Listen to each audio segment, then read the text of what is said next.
सुप्रभात। मैं माधव आविष्कर क्लास 9वीं रायगढ़ से आज आपको गणेश चतुर्थी के बारे में कुछ जानकारी देना चाहूँगा। उसमें मैं आपको गणेश चतुर्थी के बारे में कुछ इतिहास और उसे कैसे मनाया जाता है और आज के समय में कोरोना में हमें कैसे मनाना चाहिए। चलो देखते हैं।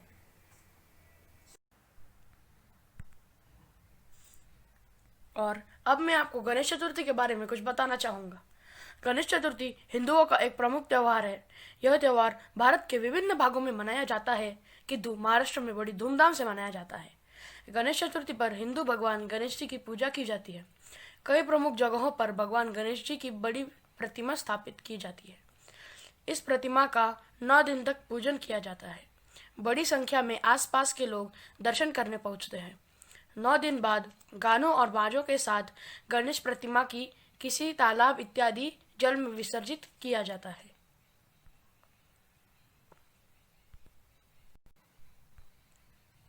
और अब मैं आपको गणेश चतुर्थी के कुछ इतिहास के बारे में बताना चाहूँगा।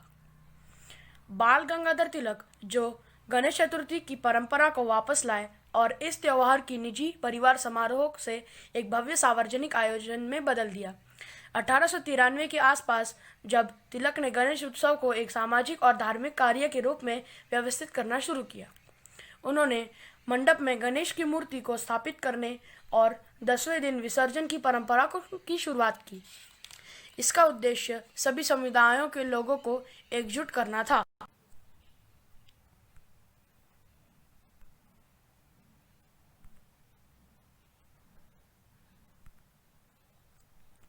और 10वें दिन यानी अनंत चतुर्दशी के दिन लोग समुद्र या नदी में मूर्ति विसर्जित करते हैं।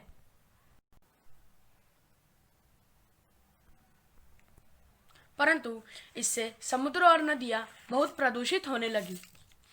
इसलिए सरकार और लोगों ने कृत्रिम तालाब और बाल्टी में मूर्ति विसर्जन करना शुरू किया। इतना ही नहीं, पर लोगों ने मिट्टी की मूर्तियां बनाते समय उसमें पेड़ पौधों के बीज डाल दिए।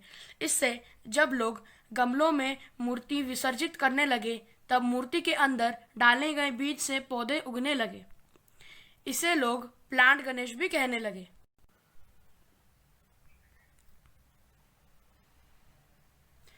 आज के दिनों में यानी कोरोना महामारी के दिनों में भारत सरकार ने गाइडलाइंस जारी की है।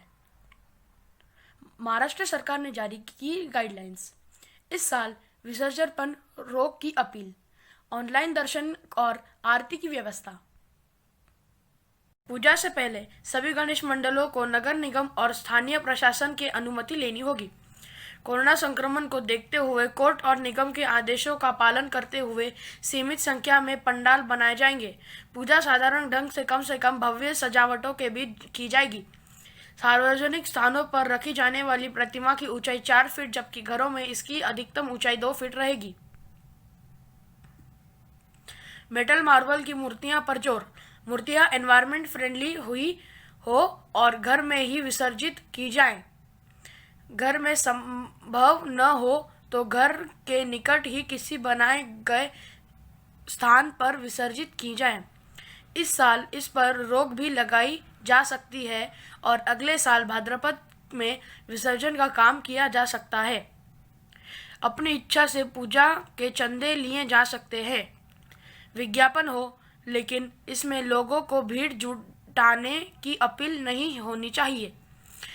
जो भी विज्ञापन दिए जाए उन्हें स्वास्थ्य और सामाजिक संदेशों पर केंद्रित रखा जा सकता है। पूजा के दौरान सांस्कृतिक कार्यक्रमों के बजाय स्वास्थ्य से जुड़ी गतिविधियां की जा सकती है, जैसे कि रक्तदान कैंप आयोजित किए जाए या कोरोना, मलेरिया, डेंगू की बीमारियों से बचने के उपाय को लेकर जागरूक अभियान चलाए जाए। आरती, कीर्तन और अन्य धार्मिक कार्यक्रम के दौरान लोगों की भीड़ जमा न हो और सामाजिक दूरी के नियमों का उल्लंघन न किया जाए। ध्वनि प्रदूषण पर भी पूरा ध्यान देना चाहिए। भगवान गणेश के दर्शन के लिए ऑनलाइन इंतजाम किया जाए, जिसके लिए केबल नेटवर्क और फेसबुक जैसे माध्यमों का सहारा लिया जा सकता है। गणपति मंडप और सैनिटाइजेशन होता रहना चाहिए और थर्मल स्क्रीनिंग का भी इंतजाम होना चाहिए। श्रद्धालुओं को मास्क लगाना और सोशल डिस्टेंसिंग का पालन करना जरूरी है। मंडपों में सैनिटाइजर की भी व्यवस्था होनी चाहिए। श्री गणेश भगवान के आगमन और विसर्जन का जुलूस कार्यक्रम नहीं होगा। विसर्जन के स्थान पर जो आरती की जाती है वह घर में ही की जाएगी और विसर्जन स्थल को कम से कम में भी बंद कर दिया जाएगा। बच्चे और बुजुर्ग विसर्जन स्थल पर भी नहीं जाएंगे। विसर्जन के लिए एक साथ कई मूर्तियां बाहर नहीं निकाली जाएंगी।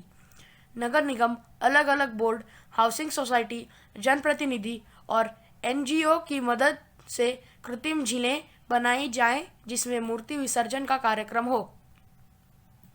आप सबको हमारी तरफ से गणेश चतुर्थी की हार्दिक शुभकामनाएं। धन्यवाद।